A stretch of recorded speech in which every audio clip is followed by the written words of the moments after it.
Bonjour, nous allons voir ensemble le montage de la Chloé.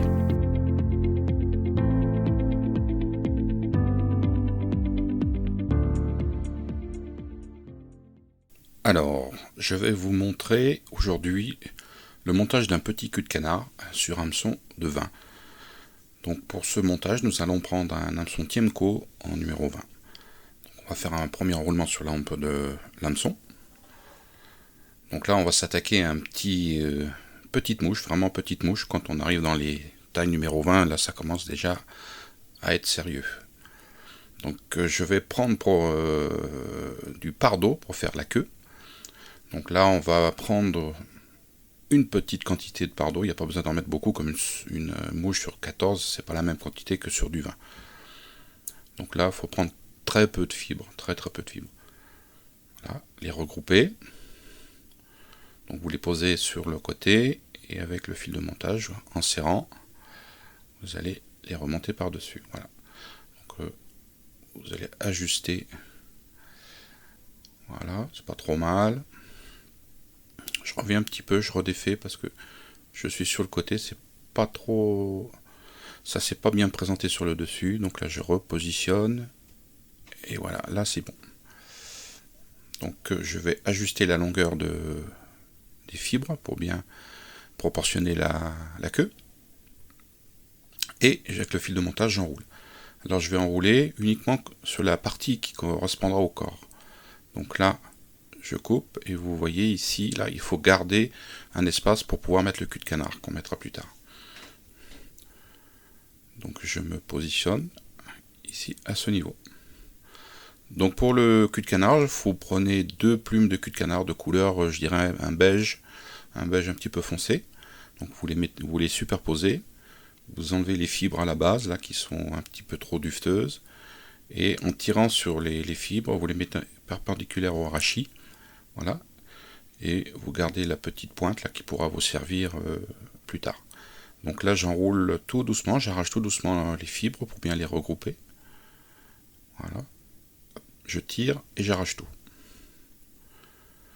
Donc vous voyez, sur les extrémités il y a des petites barbules, c'est pas bon, je coupe pour que ce soit propre. Donc je vais prendre cette touffe de cul de canard et je vais la retourner, je vais la mettre dans l'autre sens, c'est-à-dire les pointes vers l'avant, et je reprends par la base. Donc voilà, ma touffe de cul de canard est prête à être posée sur l'hameçon. Donc là on est sur du 20, hein, c'est tout petit, donc bien sûr il ne faut pas trop charger en cul de canard. Alors j'attache les fibres avec le fil de montage. Voilà, je fais une base et je regarde, il faut que je laisse un très léger espace entre les culs de canard et l'œillet. Voilà, là c'est bon. Donc une fois que c'est bien placé dessus, je vais couper la base du cul de canard. Voilà, ça me sert plus. Donc allez tout doucement. Alors il faut avoir une bonne paire de ciseaux, hein, assez fine, parce que sur du 20, on ne travaille pas de la même façon qu'avec du 14. Donc si vous avez des ciseaux avec des pointes assez épaisses, vous aurez du mal à bien fignoler votre mouche, je dirais. Donc une fois que vous avez coupé tout ça, avec le fil de montage, vous écrasez. Voilà. Donc j'enlève les petites fibres qui dépassent, qui peuvent nous gêner. Et je tire un petit peu. Alors, pour ça, je prends et je serre avec les extrémités, et en faisant retourner mon étau, je bascule les fibres sous la hampe de l'hameçon. Et je les écarte un petit peu pour les mettre en éventail. Voilà, ça c'est très bien. Donc là, le cul de canard, les fibres sont bien réparties. Donc je reprends mon fil de montage et je vais aller me placer au niveau de la queue. Alors le fil de montage, j'utilise toujours le même, hein, c'est du 12-0. Hein, même pour du 20, je ne change pas de fil. Vous pouvez, si vous pourrez aller sur des fils nanophiles en 18 ou 24-0, beaucoup plus fins. Ça vous aidera peut-être. Alors pour faire le corps, je vais le faire en kill, un kill barbé de chez Polish Kill. Donc là, ça sera du ginger. Je coupe l'extrémité où il y a encore des petites barbules. Et vous voyez, je le tourne de façon à ce que vous voyez la petite bande noire se trouve en bas. Voilà. Et là, j'attache l'extrémité de mon kill avec le fil de montage. Donc, pas trop serré, après vous serrez bien. Voilà.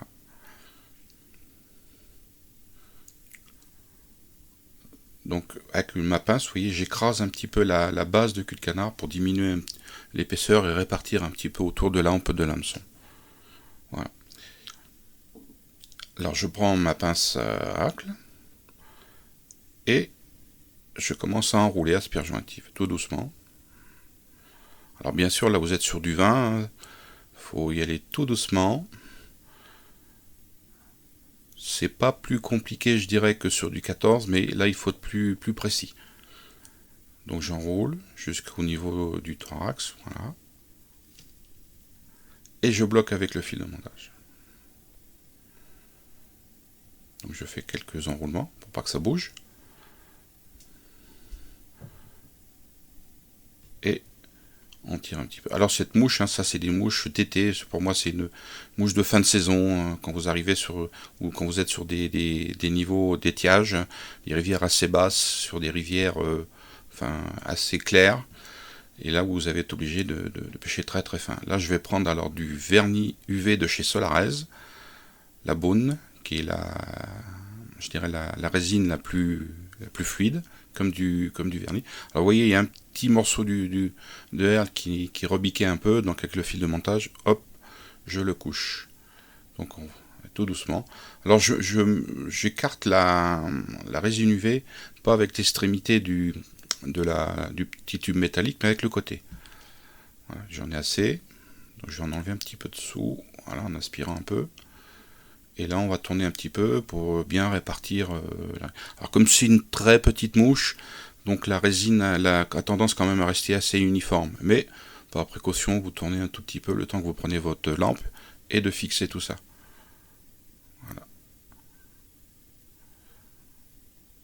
Alors, bien laisser le temps que la résine prenne. Donc, je reprends mon montage. Et là, on va aller faire un petit thorax.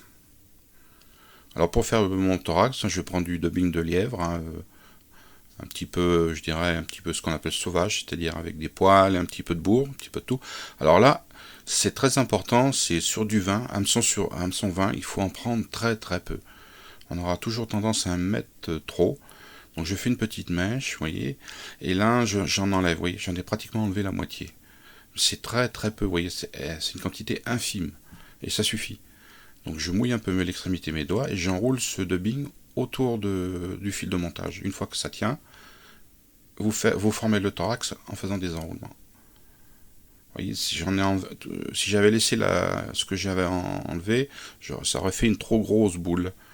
Et là, je répartis mes fibres de cul de canard de chaque côté de l'œillet. Je les tire vers l'arrière et je vais les bloquer par des enroulements de fil de montage entre l'œillet et les fibres de cul de canard. Et voilà, ça forme mon aile. Ça forme mon aile un petit peu comme en éventail, même avec deux ailes. Donc là, j'ai fini et je bloque, je dirais que je finis ma mouche par deux demi-clés. Ça suffit. Vous savez, sur 20, il n'y a pas besoin d'en faire 36. Je coupe. Et voilà. Donc là maintenant, il va me rester à couper les fibres de cul de canard pour avoir une bonne longueur d'aile. Alors ça c'est un petit peu au choix de chacun, un petit plus court, plus ou moins long. Donc voilà, la mouche est finie. Il ne vous reste plus qu'à faire des petites séries en 20, peut-être en 22, changer la couleur du corps et du cul de canard. Donc on finit par une petite goutte de cyanolite. Et on se donne rendez-vous à la prochaine. Au revoir.